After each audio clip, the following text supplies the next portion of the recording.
start from the basics. Go to Google Chrome, and then I have it all highlighted up here, so you click EasyRx, and it should automatically fill in the username and password.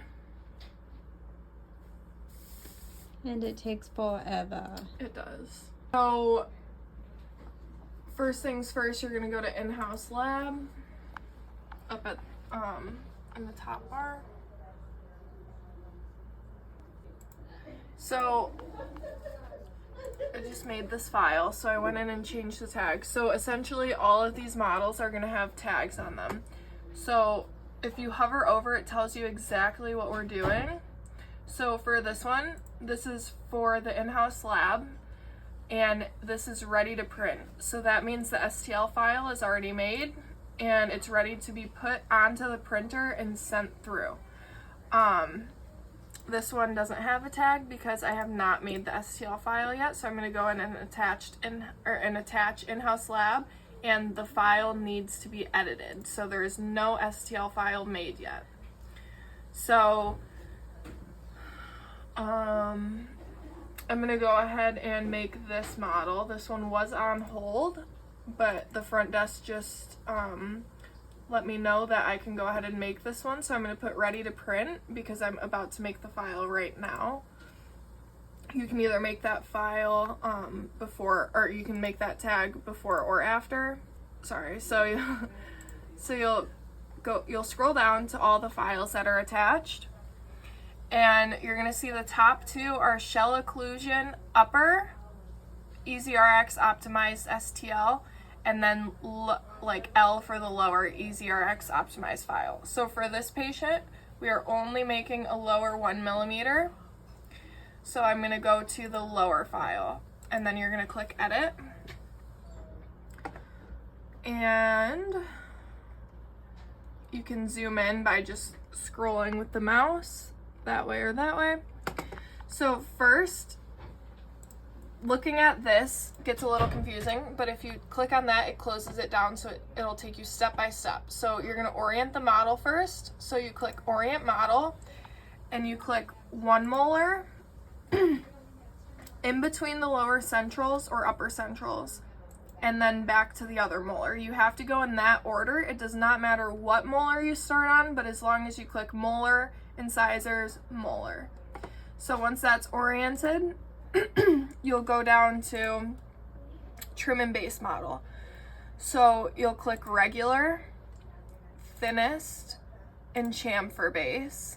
That chamfer, and then you'll click add. That chamfer base is not essential.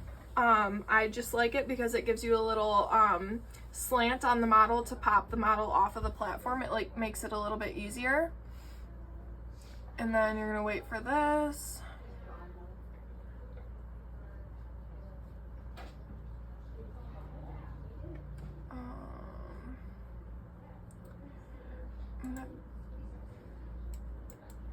Of course.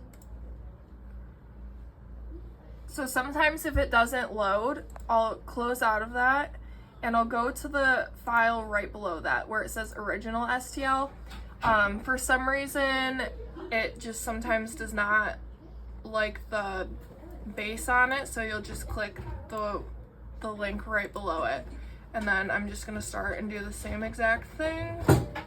And typically it'll let me save this model instead.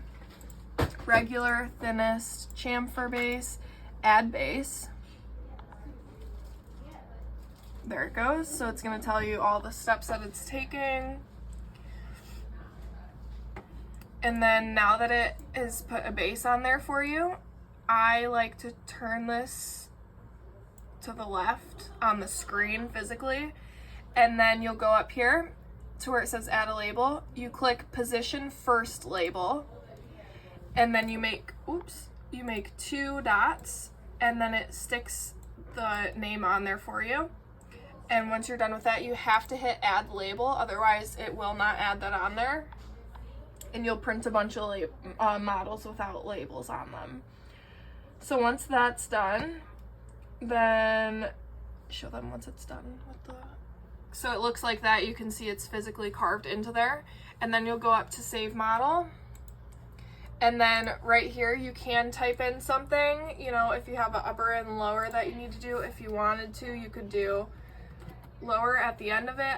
You can't erase all of this out of there, otherwise it won't recognize it and it won't put it onto the platform.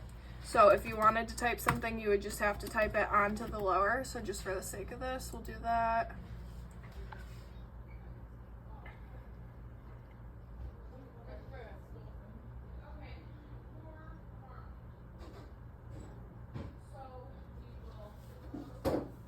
Okay, so it takes a minute to save, but it'll tell you the model is saved to the patient file.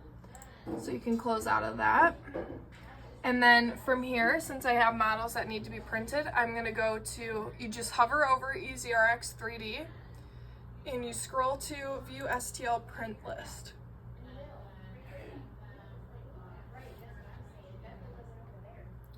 And then once it loads, it's gonna show you all the files. So these are all the files from the past 60 or 90 days, 60 days. So to see which ones only need to be printed now, you click this little box that shows only show models not printed. And it's gonna show me everything that I need to print, so as long as I have everything updated. Okay, so we have this patient. I'm gonna minimize this and open the printing software that we use, which is Rayware. And that's all you need to do is just have it open in the background. It should automatically log in. You can pull that down by right-clicking and dragging.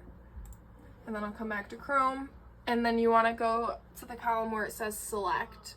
You'll click that. Then you'll come over to the right side where it says Open Files In. And then it's going to take you right into that Rayware app. And then it's going to place the model for me. Right there. And then you can hit fix if the base is messed up. And then once you put that on here, you're going to go back into Chrome and you're going to click printed. So that way it takes it out of the only show models not printed and you know that it's done. So then once you come here, I'm going to add a ULab on here. This is different.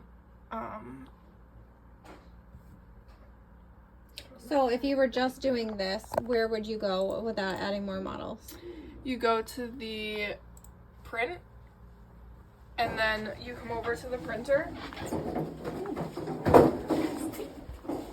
and you're gonna take, I need some gloves, let me grab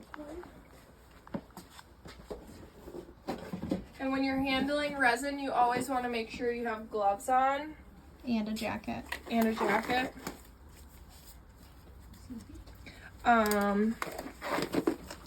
But you'll take this model off since these already have the models on them, and what you're gonna do is you take this lock and you just twist it, and then you can slide that right off. Those are my models. You take these, you dump those into the alcohol and turn that on. I'm gonna turn that off because it's loud. You'll then take a clean platform, same thing, and then you lock it. And then you want to make sure the alcohol or the resin is all like mixed together, because sometimes the oil will separate from it. And before you start a print, it's really important to make sure that resin is all the way mixed together. You can kind of see when it's done being mixed. And I'll just wipe the extra off the side. And I'll take my finger and just wipe up that extra. And then you close the lid, and you come back over here, and you would hit print.